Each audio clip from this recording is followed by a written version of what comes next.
What's up, guys? Okay, so I want to make a quick video addressing something that I seen in another video yesterday. I just happened to be, going along, and I happened to see a video that was talking bad about the Primary Arms SLX RS-10.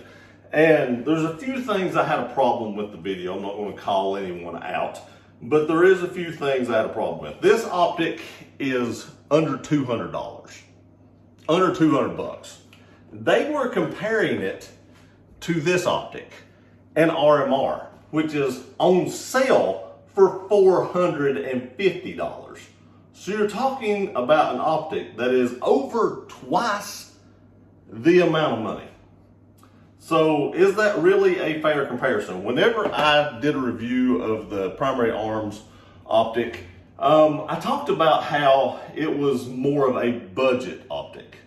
Not meaning that it's a bad optic. It was just on the budget line because it's $200 versus $450 to $500 with this RMR. I have a few RMRs, I have several Hollisons, and I have this Primary Arms, and I have some SIGs. I have a lot of red dots on pistols that I can compare stuff to, and I've got a lot of experience with the red dots on pistols.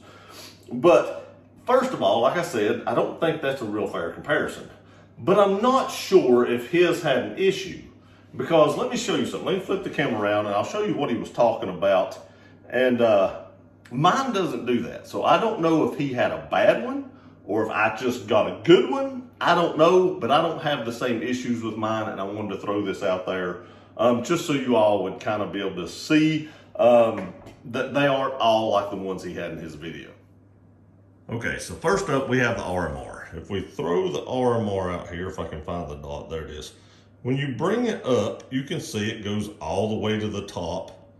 And if you move it around, I don't know how much you can see the refresh rate, but it really isn't bad at refresh or anything like that. You don't see a lag. But there again, you can see it goes all the way to the top of the frame of the window here, of the top of the optic. You can see it it'll go plumb out of sight through the top of it.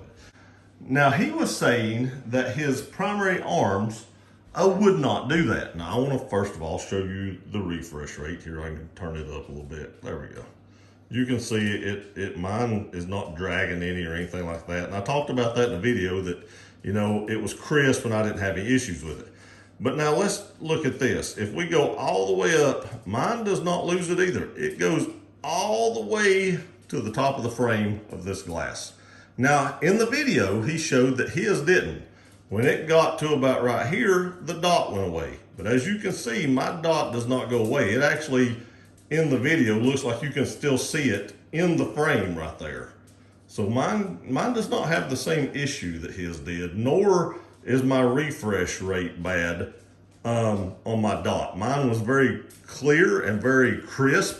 And one thing that I didn't think about in my video that he said was if we compare these two optics right here, you can see how the Primary Arms is actually taller than the RMR is. And what he was saying is, and what he made him notice is as you do recoil, the dot goes up and then should come back down and settle where it was at.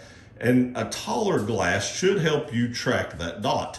But what he was saying is when the dot went up, it went away like right there. So you didn't actually get it all the way to the top of the optic. As you can see, mine does not do that. So not all of these optics do that, and I only have a sample size of one, so I can't say, mine is the only one that doesn't do it or his is the only one that does do it. Either way, but as you can plainly see, I do not have that issue. Okay, so there it is. You can plainly see that I didn't have the same issues that he was talking about in his. And again, we're talking about an optic less than half the price of this RMR, the Trijicon RMR.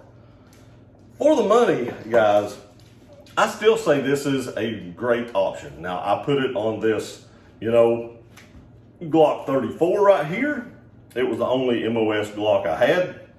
And to his point, this is an outdated platform as far as the screws go, or the mounting system. It has a doctor footprint, and no one uses that anymore, but it does come with a steel plate for the MOS. And a lot of people run Glocks, and a lot of people are buying the MOS Glock. So if you're buying an MOS Glock, this might be a great option. Again, a budget option possibly. I've not had any issues with mine. I'm a 250, 300 rounds into it, which isn't 10,000 by no stretch of the imagination.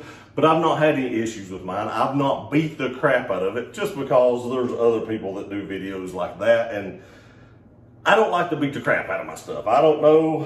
I don't care if it gets scratched, but I'm going to intentionally break it on purpose, you know, if I don't have to.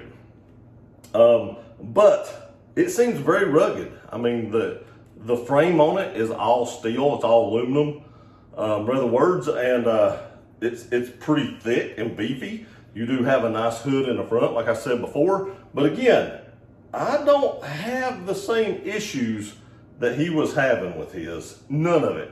Like I said, moving it around, the refresh rate is not bad. The dot is not, you know, leaving a trail behind it or anything.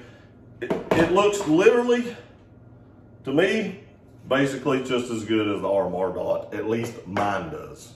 So I want to throw this video out there because I didn't want you all to think if you watched that video that all of them did that. And I showed you right there that all of them do not. So I just want to throw that out there. I appreciate y'all watching this video. Please like, share, and subscribe. Love you guys. We'll see you next time.